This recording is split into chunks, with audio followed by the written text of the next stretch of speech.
এই মহিলাটি তার রুমে শুয়েছিল।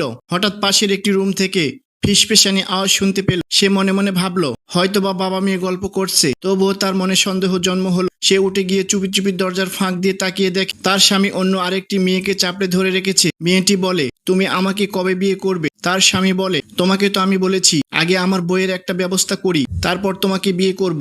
মেয়েটি মুখ চেপে ধরে সেখান থেকে সরে যেতেই পা দরজার সাথে লেগে একটু শব্দ হলো। তার স্বামী বলে, কে ওখানে? বলেই তার স্বামী তার পিছে ধাওয়া করে সে অন্য রুমের দরজার আড়ালে লুকিয়ে পড়ে। মেয়েটি বলে, তোমার বউ আবার আসেনি তো? ছেলেটা বলে, না, সে তো অফিসে গিয়েছে, এখন তো আসার কথা না, আর যদিও আসে তবে আজকে তাকে মেরে তোমাকে বিয়ে করব। তার বউ আড়াল থেকে শুনে কেঁদে ফেলে। মেয়েটি বলে, না, এখন না, সময় মতো করতে হবে। ছেলেটি বলে, ঠিক আছে, তুমি যখন বলছো তবে তাই হবে।